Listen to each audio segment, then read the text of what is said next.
Hello everybody, my name is Ian Kirkpatrick. I'm an author, idiot, and loin streamer, and welcome to the Saturday morning show. It has been like a crazy-ish week in stuff and things, but I feel like if you're paying attention, that are always unfortunate in the best circumstances. So a couple of different news items and topics of discussion that I will be interested in knowing your thoughts on. But before we get started, number one, if you enjoy what I do here on the channel, please remember to like, share, and subscribe for more. If you have anything that you would like to see me cover or talk about here on the channel, there's also a place to submit things for reactions or opining. So check that link out. If you would like to be featured on the channel, check out the links down in the description below. Number one way to be featured here is through Lamai, which is the monthly prompt writing contest where I give you a prompt, you write a short piece, submit it back, and first Monday video of the month, we are just, your guys' creativity is crazy and we enjoy it. The other way is if you're an indie author and you've got a book out or a book coming out, submit your first chapter and your cover. They'll be read here on the channel. And hopefully that'll help more readers find your work. And then third, if you would like to check out any of my works, they are linked in the description below along with my author name, so you can find my books. If you check any of them out, I hope that you enjoy them. With that said, let's get into this. So the first item on today's shindig came to my attention when I logged in to Goodreads, and I saw this 1-star review saying, bro, you're gonna get sued. And then I started seeing it on Twitter. A man going by the name Demetrius Polychrone had a book going around Goodreads for a little while. I mean, not very many people saw it, but I saw it. Called The Lord of the Rings, The Fellowship of the King. It was also on Amazon. It has now since been removed, but it was Lord of the Rings fan fiction, and it was being sold. And not only that, but he also somehow got himself listed as an author, a co-author of the original Lord of the Rings. If you like my work, you know, Fellowship of the Ring by J.R.R. Tolkien and Demetrius Polychrone.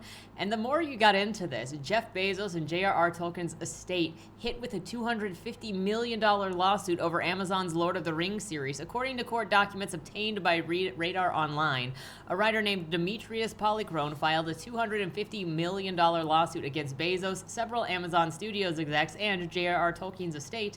The suit accuses the defendant of copyright infringement.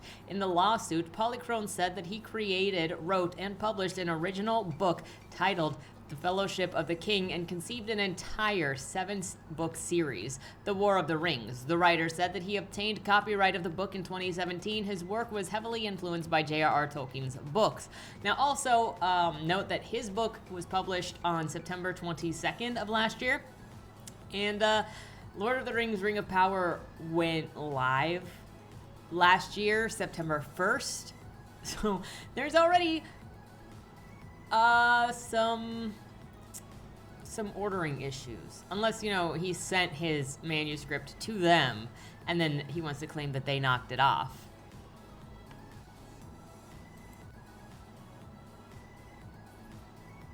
Oh no, look at this. So this is the website for the publisher that published The Fellowship of the Kings. I just wanted to see how many people were here. Demetrius Polychrone began winning awards for junior high school, and high school, won the National Forensics League's regional championships in original prose and poetry.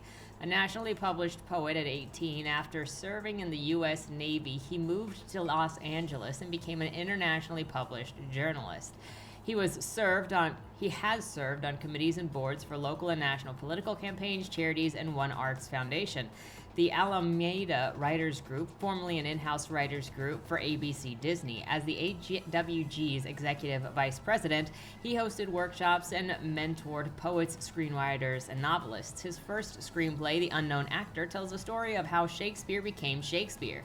This script became a semifinalist Slam Dance in Park City, Utah, and at the prestigious Nicole Fellowship in Screenwriting, sponsored by the Academy of Motion Pictures, Arts, and Sciences. He has written over 400 poems and 10 screenplays. The Fellowship of the King is his first novel. The Four Horsemen of the Apocalypse. You know, considering The Fellowship of the King, I want to know what else The two trees?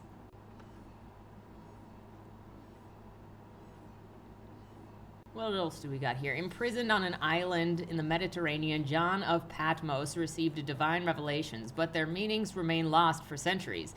2,000 years later, biblical literalism sweeps America, but not even the most devout fundamentalist can imagine how every word of the revelation can possibly be true.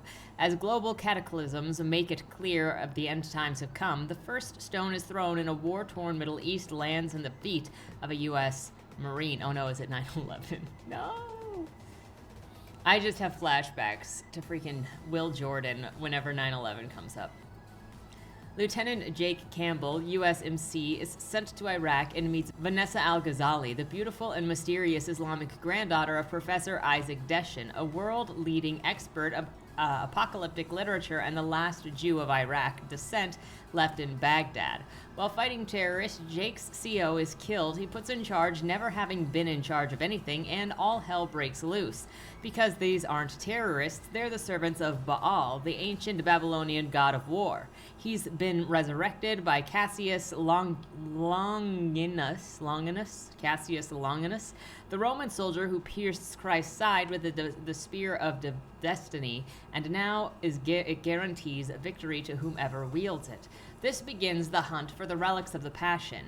Bathed in his blood, only the Holy Grail spear, nails of the crown of thorns, can break the 7 seals, release the 4 horsemen, or send the archangels back to hell into the inferno they spawned from.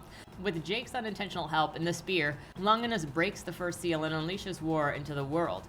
The first horseman of the apocalypse, commencing events which lead to Armageddon, Longinus escapes intending to break the remaining. I think it's Longinus escapes intending to break the remaining seals.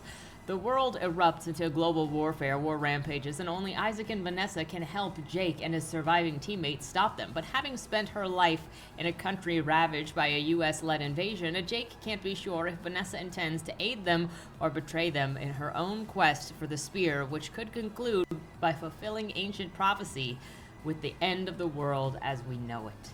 UCLA Arts. These other books aren't out yet, right? Because it said The Fellowship of the King was his first book. So this book's not actually out, right? Then you got Deus Ex Machina, God from the Machine.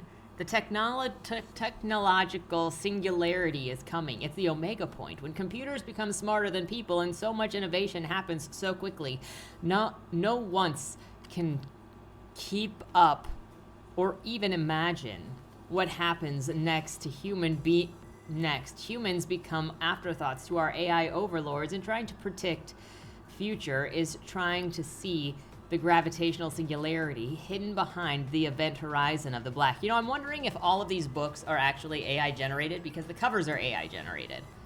And I'm wondering how much of this content is really just stolen and he thought that he could put something through a machine and then make a name off of it.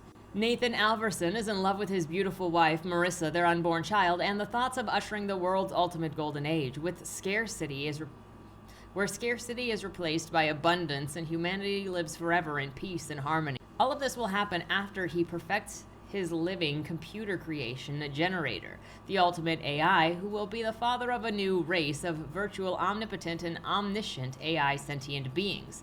Except not everyone is willing to trust a generator or even a Nathan, and not everyone wants to live forever in peace and harmony if it means giving up power and control, especially David Chin, Nathan's personal rival at MIT from China, which, like the US, seems willing to allow AI to solve the world's problems as long as they control it. Thus begins the AI arms race with the destructive power of all of the previous arms race combined. When world governments enslave newly created AI sentient beings, the ultimate force for peace becomes the ultimate power of war, and the flaws of imperfect programmers become the seeds of global destruction. With the life of their unborn child hanging in the balance, Nathan and Marissa find themselves on opposite sides. But it won't matter which side wins if they can't stop both sides from destroying the world. I have to notice that one book has China as the enemy and the other one has the Middle East as the enemy, and like we're just in the most generic territory possible, with also making the villain the United States international war enemies, for lack of better ways to describe it. Okay, let's see. Tell me about yourself. Factual Books is different. Factual Books. Using our copyrighted process, we guide our writers in creating compelling characters, original narratives, and unique mythologies. 100% these are AI created. We craft beautifully constructed manuscripts, and we use innovative promotion, sales, and marketing strategies to bejewel and bedazzle 6-second attention spans and get people reading and talking about our books. I mean, to be fair, they didn't get them reading the Fellowship of the King, but they definitely got people talking about them. And for the record, me saying that these are probably created by AI is just a guess based on this line. Our goal, find authors whose visionary creativity deserves to reach the largest audience possible and provide innovative ways to get them there. This is so sketchy. For our readers, you get to experience our stories on whichever form of media you prefer or platform you prefer. But we don't stop there. Get ready for multi-author, multi-series, multiversal story arcs like you've never seen before. Are we gonna have the dinosaurs in Lord of the Rings? Prepare to be surprised and delighted. Entertainment companies have created shared universes which spill from TV shows, movies, into books.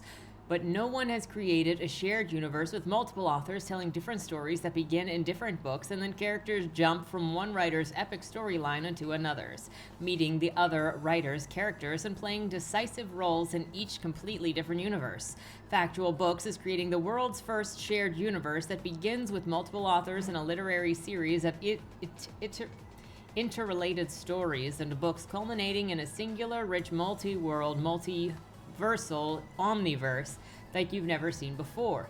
If you want to avoid spoilers, stop here. First, read The Four Horsemen of the Apocalypse by Demetrius Polychrone, Wrath of Rapture by Kurt Ivey, and Tobias Stone and the Prince of the Nephilim by David Taliaferro. Characters in The Four Horsemen and the Wrath Rapture book series appear in Tobias Stone's series of the books, and Tobias plays a pivotal role in The Four Horsemen Book 2, The War in Heaven, just as Jake Campbell and the Spear Destiny have a huge impact in Tobias Stone Book 2, Battle for Hell. This really, I know you don't own this art. This is such an old picture. I remember when I used to use this as my wallpaper on my computer back in undergraduate school. Bro, this does not accept unsolicited submissions in any form, including original manuscripts. Then why have a submission page, my dude? No one exists? Okay, I was gonna say, is this fake? Did this guy make these two other, well, I mean, obviously, but did this guy make up these other two people? When an angsty teenage boy discovers that he is a half angel, he teams up with a class nerd and a Nephilim girl princess in a race to find the Ring of Solomon before an immortal psychopath with a grudge against God can get a hands on it and use it to amass a demon army that will unleash hell on the earth and in heaven. I can see that so much more work was put into describing the other things. Oh my gosh, that's all that there is to the description? Because then you've just got basically that's a review for a different book. It mentions Vanessa. And it's also Vanessa. This whole website is fake. There's something else going on here. And that's not to say that this isn't legit, because this obviously happened. If you go down here, in November of 2017, the writer claimed that he sent a letter to Tolkien's grandson explaining his love of Lord of the Rings books and told him about his books. Polychrone claimed that he asked if Tolkien's relatives would review his book. However, he received no response. On the back of the cover for The War of the Rings, one king will gather them all, one king will unite them, one king will lead them against the evil that will smite them. This 100% reads like it was something put through an AI that kind of just corrected things. If you've noticed, an AI is a misnomer, but into a spinner. If you've noticed with some of the other things that people have been talking about with AI-generated text or using AI to edit your work, this is basically what they've been doing with the editing, where it kind of just puts in a synonym or it slightly changes what you say to sort of sanitize it. But that does not make it not plagiarism, my dude. It is still plagiarism, if not more plagiarism, because you're using someone's original work plus whatever slop comes out of the machine learning garbage. Now, as fake as this website looks, with like literally almost nothing in it, there was actually a lawsuit, like a filed lawsuit between Demetrius Polychrone and versus Jeff Bezos and the Tolkien. So it's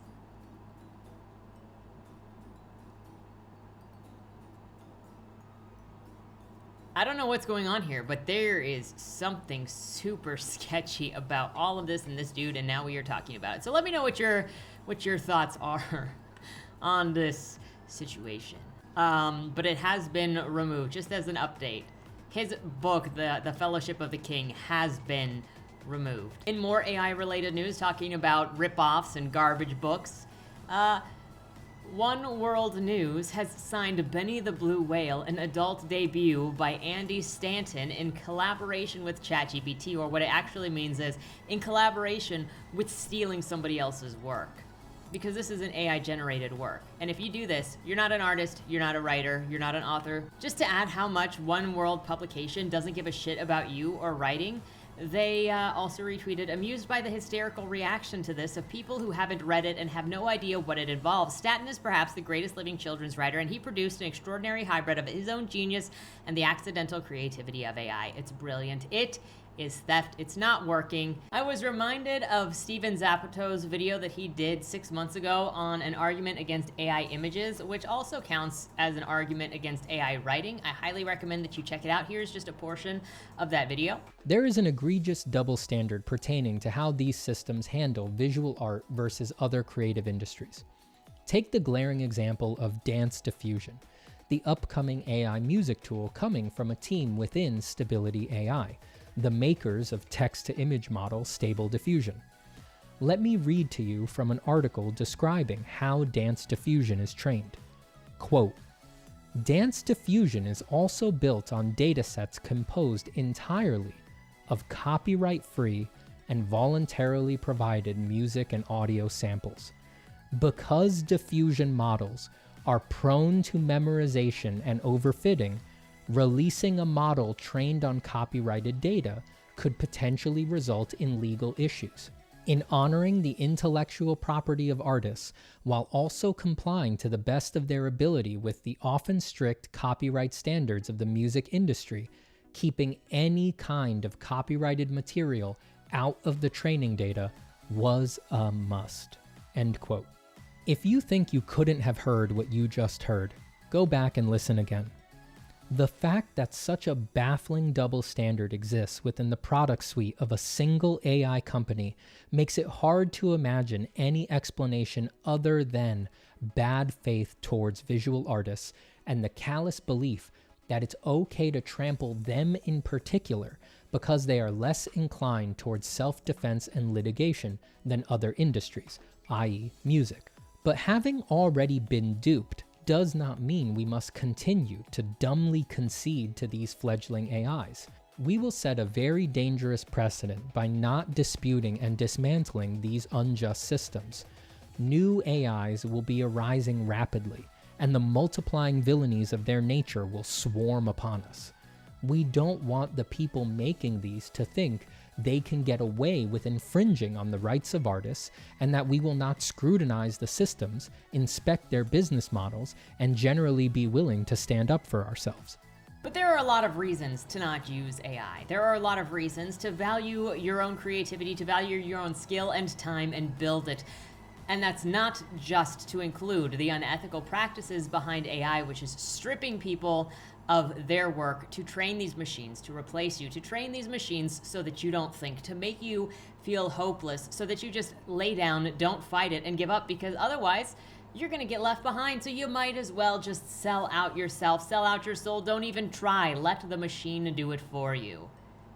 Don't. I highly recommend watching Steven's video and not succumbing to the pressures that are being put on people to accept what these companies are doing, because it's not in your best interest in any way. To add to that, Mashin the artist has this thought to say on the subject of AI. "I love that AI devs are aggressively expanding into every single / conceivable industry and using stolen training data like a weapon to seize control of countless jobs. I mean, who needs ethics and legality when you can simply shoot first and ask questions later, right? Sure, it may frighten or panic the people, destabilize economies, and make politicians feel backed into a corner, but who cares, right? Here's the kicker.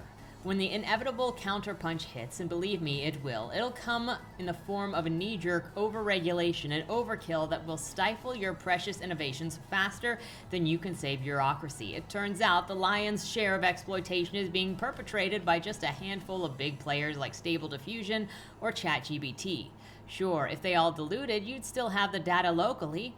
That's cool. You can use it on the dark web and have a field day. But you know what's even better news? This monopoly y'all are rapidly building just makes it a piece of cake to take you to court and show chain of custody for evidence, which is what multiple industries are already preparing.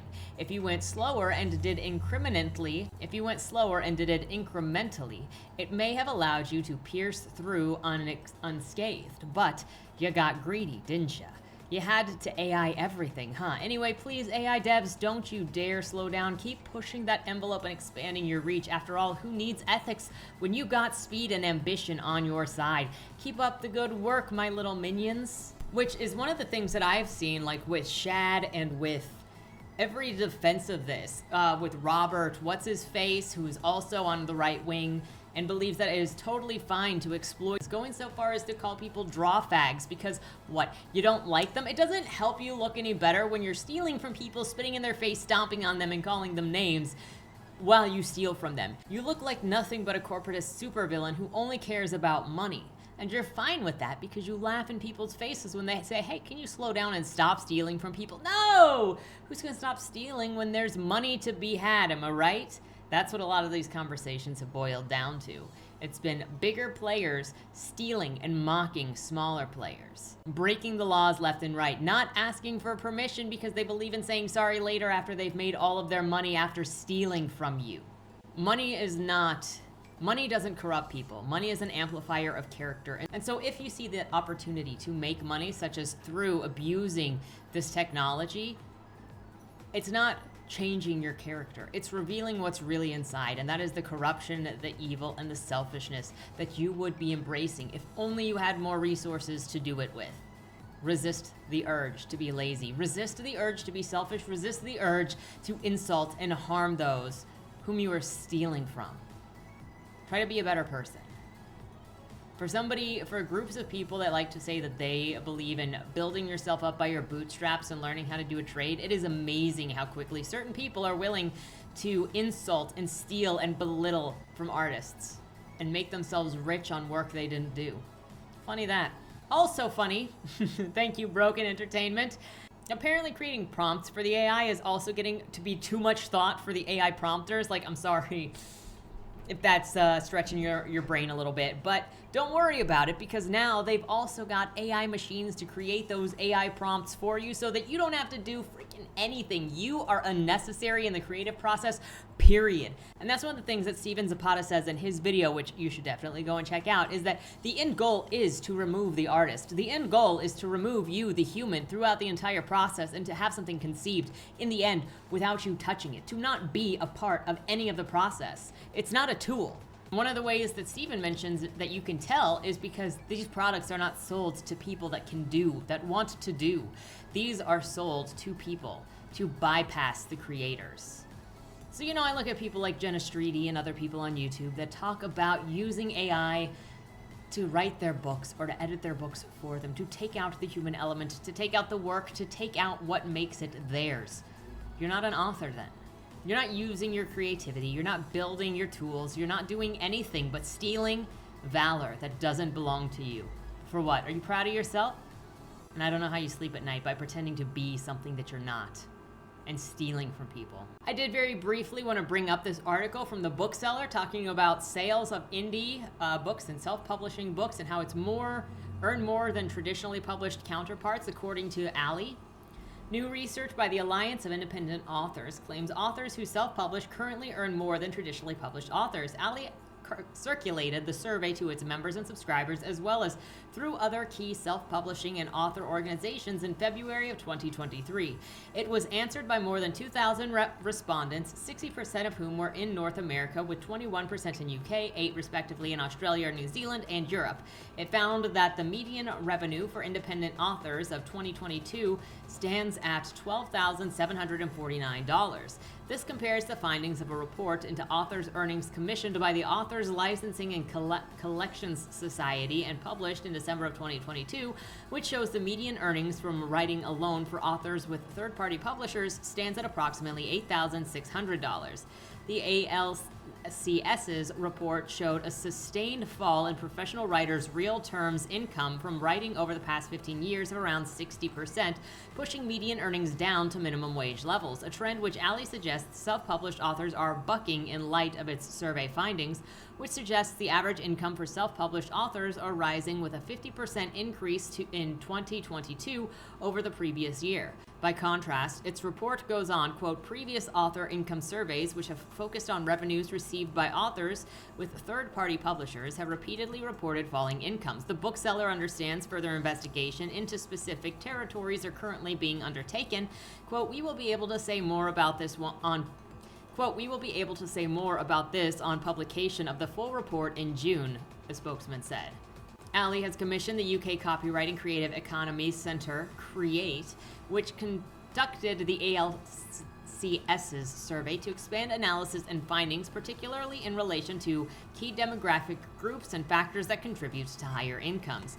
Ali will publish the full report, including a demographic data, in June 2023, together with a collection of insights from several peer self-publishing organizations as the Big Indie Author Data Drop. This compilation and final 2023 report will be presented at the Self-Publishing Live Conference in London in June of 2023 and will repeat as an annual event, which the organization says will fill a notable gap in author income research. I think one thing to take into account with this is the way that self-publishing and indie publishing specifically caters to mass consumption in a lot of ways. The mass marketing of the erotica and of the romance very specifically, because those have made it very, very big and done very, very well in indie for a number of years, and it's only really going up.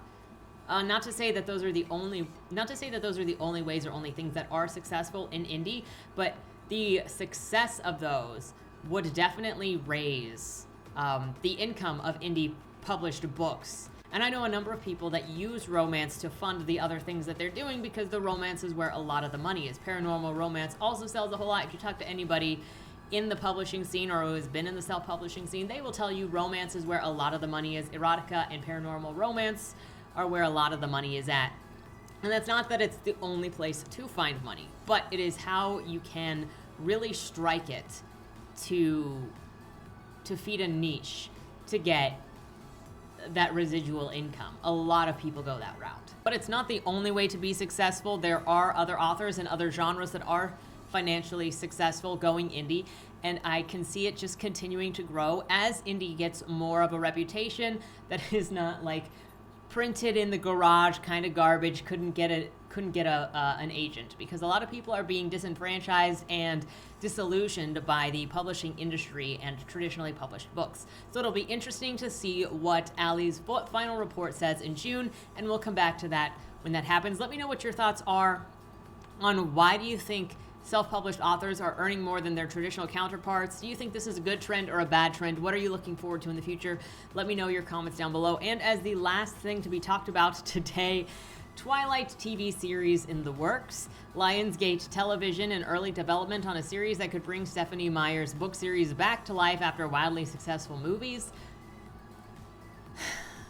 Sinead DeLay, whose credits include Tell Me Lies, The Walking Dead, Well Beyond, Raised by Wolves, Dirk Gently's Holistic Detective Agency, and The Get Down, is attached to write the script for Twilight. Sources say Daly is working with Lionsgate TV to determine what the specific take on Twilight will be, and if it will be a remake of Meyer's books or a different offshoot. The TV series is in its infancy and does not yet have a network or platform, as sources say. The studio, which controls the rights to the franchise, plans to lead the development of the project before shopping the rights to the package. There is not yet a timeline for when the Twilight series will be taken out to potential buyers. Sources say author Meyer is expected to be involved in the television adaptation. Wick Godfrey and former Lionsgate Motion Picture Group co-president Eric Feig, who during his tenure at Summit Entertainment bought the rights to the Twilight book series after Paramount Pictures passed are both attached to exec produce the television take. Godfrey's Temple Hill Banner produced all 5 of the movies that Figs Summit distributed. The film franchise, which made stars Kristen Stewart, Robert Pattinson, and Taylor Lautner, collectively grossed more than $3.4 billion worldwide. So the reason that I'm bringing this up specifically is because between the publisher that is publishing an AI book, the other guy that tried to do the Lord of the Rings fanfic and probably tried to use that as a way to get attention, which obviously worked because they got people talking about him. And then this, none of the industry, it ties back into, it might not seem related, but it ties back into this, is why is indie doing better than traditional publishing? Why is it going to? Because people are looking for other things. We have had over a decade now, probably multiple decades, of getting remakes, of getting sequels, of more and more things just being remakes and sequels over and over and over again. And when there are so many books and so many fresh ideas out there, I know that they're there because I read some of them every week on the Fresh Meat feature. You know that they're out there. And then I see so many more other than that. Like, how is it that Twilight is getting a TV series? And it pains me to say this because ACOTAR was such a terrible book, but how is it that Twilight is getting another chance to be retold? It's getting a remake, and it hasn't even been a decade since it was produced, but ACOTAR is not. Because ACOTAR is obviously very, very popular. So why is this? At this point, I can't assume anything but malice, disregard, and disgust for you from these studios and these publishers, where you will eat the slop, where you will watch these garbage films and these garbage remakes because that's all you deserve. You do not deserve fresh content. You do not deserve new characters. You do not deserve new stories. You deserve to eat what you are given by the overlords that run these corporations. And they're going to give you Twilight again. And they're going to give you everything made in like the last 30 years again and again and again, but race swapping or sex swapping and destroying the story, because when these people rewrite the stories, they lose the theme or heart of the stories, the reason that those stories worked in the first place. That's one of the things that really came out in reading ACOTAR, is it's supposed to be a Beauty and the Beast retelling, but in reading it, you can tell that that book does not capture what the idea of Beauty and the Beast even was. It, in the most superficial way, which is Tamlin growling and being a wolf sometimes and having part of his face covered with a mask, it takes the most superficial elements of Beauty and the Beast without understanding the theme, without understanding the relationship between Belle and the Beast and what the curse meant and what it meant to love him regardless of his flaws. And then it just presents to you this slop that is a shallow facsimile of what the initial inspiration was. And you see it in the remakes, in the live action remakes that Disney keeps putting out, is they don't think you deserve it. They don't think you deserve their time or effort or money to create new stories. You just get the same thing churned out again and again and again. And how Astrophy works is as it goes around, it just deteriorates more and more and more the more it gets used. So instead of creating something new, when something is already fine, they're going to keep giving you this until you tell them no.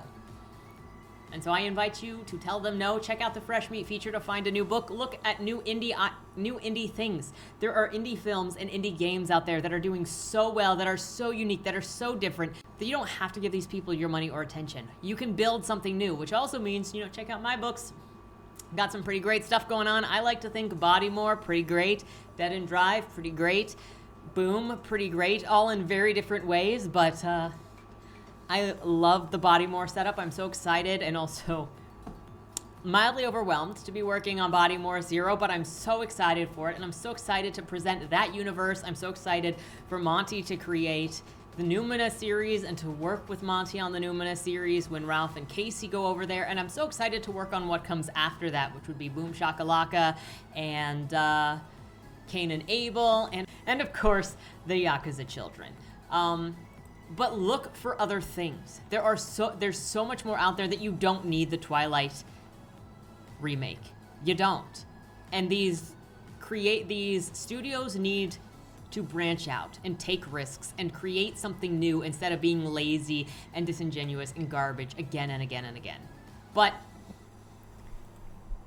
that's what I have to say on these subjects. Let me know what your thoughts are down in the comments below on any or all of these things. With that said, thank you so much for watching. Have a great weekend, and don't die. Was that Wayland Cross in the trunk? Do you know, or is that something that's still being figured out? The person in the trunk was not Wayland Cross. Is he in trouble? We don't know who did it, but as the owner of the car, the longer he's missing, the worse it looks for him. Cross isn't a killer. For the last couple of years, the average number of murders in Baltimore has been over 300, and it's been going up. Mind you, that's only whatever the badges count as official murder, and believe me, there are people that don't count when they die. Wayland? If you're down here, tell me. I'm not talking to the badges, I've been looking for you. They found a body in your trunk. Why? Did you do that? To the left, plain black letters read along the wall. You walked in the corridor. Once that ends, you chose the dark is on the right. My vision goes blurry, flickers black and black and black for longer intervals until I can't see anything at all. I'm not screaming anymore, but my voice echoes back to me. Where the hell am I? You're dead, Josephine. Even smart people do stupid shit sometimes, right?